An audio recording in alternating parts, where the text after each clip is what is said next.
So therefore, if you understand perfectly clearly that you can't do anything to find that very, very important thing, God, enlightenment, nirvana, whatever, then what?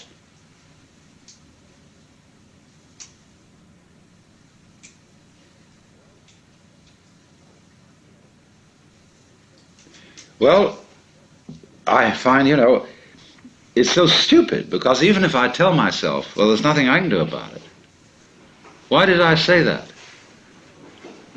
You see? Why did I say that? Why did I go out of my way to tell myself there's nothing I can do about it? Because in the back of my mind there was a funny little feeling that if I did tell myself that, something different would happen. See? All right. So even that doesn't work. Nothing works. Now, when absolutely nothing works, where are you? Well, here we are. I mean, there's this feeling of something going on. Now, the world doesn't stop dead when there's nothing you can do. There's something happening. Now, just there, that's what I'm talking about. There's the happening. When you are not doing anything about it, you're not doing anything about it, you just can't help it. It goes on despite anything you think or worry about or whatever. Now, there is the point. Right there. And remember, although you will think at first that this is a kind of determinism, there are two reasons why it isn't. One, there is nobody being determined.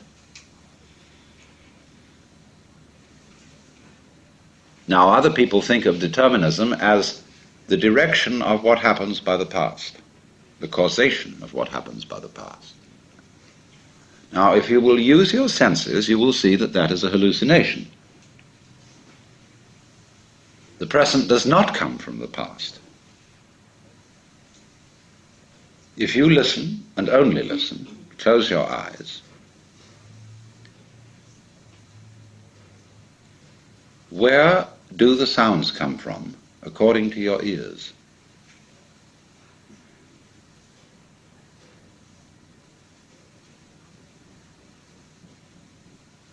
You hear them coming out of silence. The sounds come and then they fade off. They go like echoes, or echoes in the labyrinths of your brain, which we call memories. The sounds don't come from the past. They come out of now and trail off. You can do that later with your eyes. You can see, like when you're watching television, there's a vibration coming out from the screen to your eyes. And it starts from there somehow.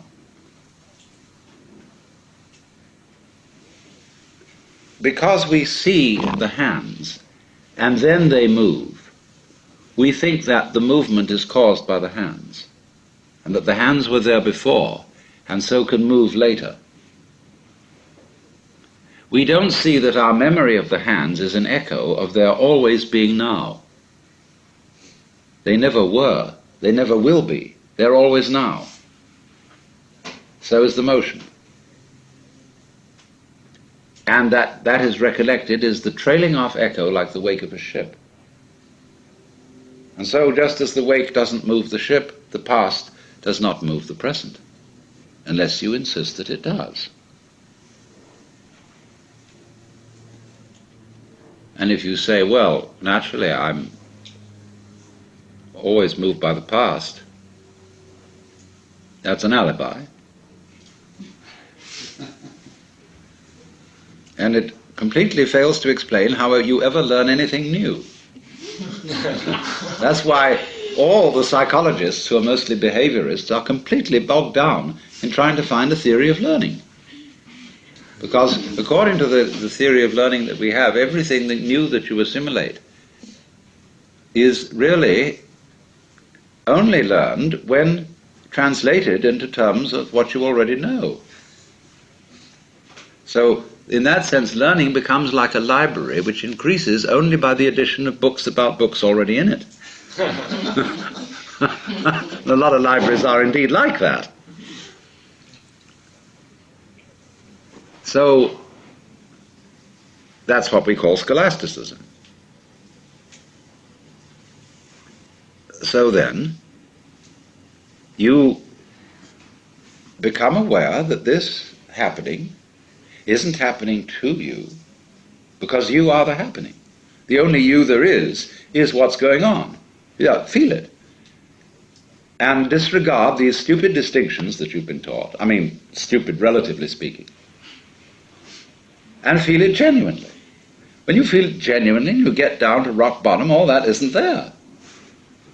That's a game that's been erected on it.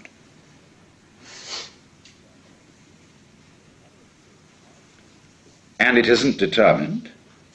In other words, you get this odd feeling of a synthesis between doing and happening, in which doing is as much happening as happening, and happening is as much doing as doing. And if you're not very careful at that point, you'll proclaim yourself God Almighty, in the Hebrew Christian sense. Like Freud alleges babies feel that they're omnipotent. And in a way they are. I am omnipotent insofar as I'm the universe. But I'm not omnipotent in the role of Alan Watts. Only cunning.